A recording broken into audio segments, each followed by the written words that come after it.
Welcome back. This is Frank Johnson with Spark Robotic. Today I'm going to do a video on using the array function in Fusion 360. Arrays can be very useful when you're trying to lay out a hole pattern in a circular or rectangular array. I brought a part that I've already drawn up here, and basically what this would be a pipe flange or maybe a wheel spacer, and I'm going to show you how to accurately draw this part so you have known dimensions and known hole layout on a circle. Then also we'll do a square to show you that rectangular pattern. So the first thing I do is go up here and I'm going to start with drawing a circle. So this first circle isn't going to be the two that you see, it's actually going to be the radius that I want to lay out these holes on. So I'm going to click and I'm going to start with, say, a 4.5. So I clicked once, drug sideways, and I let go of my mouse. And then I just typed in the actual diameter that I want that circle. So I click it, and so there we go. We have a 4.5 circle. So the next thing is the holes right here are 1/2 inch. So what I need to do is draw one hole on this line. Anywhere on it is fine. So I'm going to do C for circle, or I can click up here. And then I'm going to click and drag, let go of my mouse, and press 0.5. Just to let you guys know, you also can do 1 diagonal 2. So that's 1/2 inch, and it knows that already. If you're working in metric, you could do 30 millimeters, mm, and it will draw a 30 millimeter hole.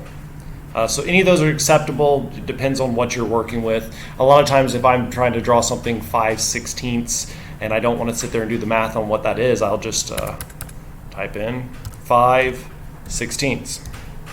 So it's a neat way to get your fractions in there without having to convert to decimal every time. So 0.5 is the size of that hole. I hit enter. So now I have a 1/2 inch hole on that circle. So the next thing you do is click it, you select the hole you want to duplicate, go up here to create, drop down, click circular pattern.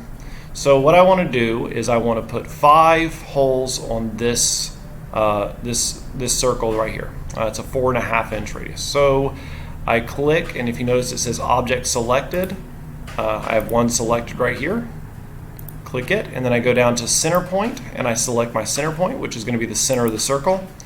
And it defaults to 3, and you just need to change the quantity to how many ever you need. So I'm going to put in 5 there, and then hit enter. So at this point I have 5 circles, 5 holes around a 4.5 inch circle. So the next thing I need to do is I need to draw the inside and outside of this flange. So I'll hit C again, or select right here. Click the center, drag diagonally, let go, and just type in 3 and hit enter. So there's my inside hole, and now I need to do my outside.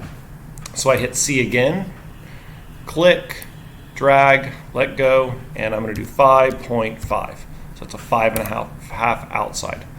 Then just delete the circle that you were using for your hole layout, and there's your part. So the next thing is going to be the rectangular layout.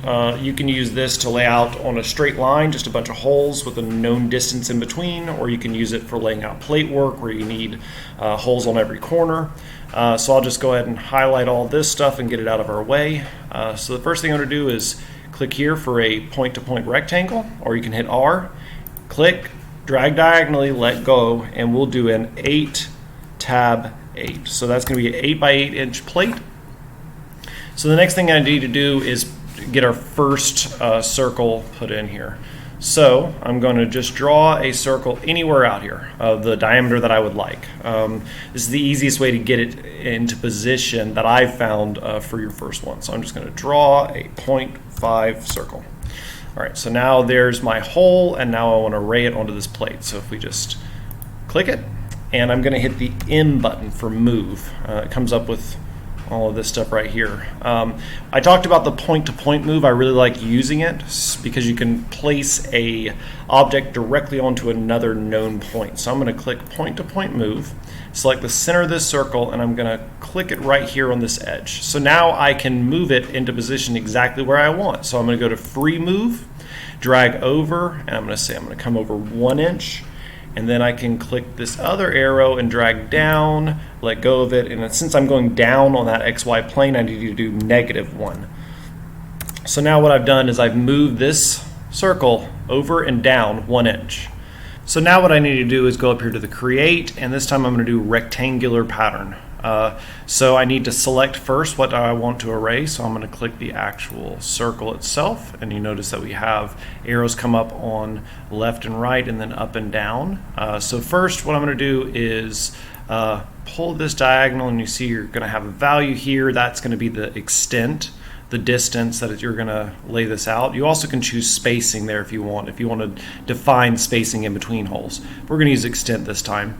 And I just need to type in how far I want to extend it. So since this is an 8-inch plate and I'm insetting it in 1 inch from both sides, my extent is going to be 6 inches. And then I'm going to use those 3 holes because I actually want to array 3 holes across evenly, and then I'm going to do 3 holes across the bottom of the plate. To do that, I just grab this other arrow. I'm going to start dragging down. Since we're going down, it's going to be negative, so I'm going to do -6 inches and change this number to 2. So we just have 2 rows. So now we have 3 rows across the top, 3 rows across the bottom, and press OK. So we click it. It takes a minute. Take a look at it. So there is our plate. So this is arraying out in circular and rectangular patterns. It's really useful. You can array out hundreds of holes if you want to. It just depends on the application you're trying to use. So once again, thank you very much for watching. If you have any questions, feel free to contact us, info@Spark Robotic, or give us a call.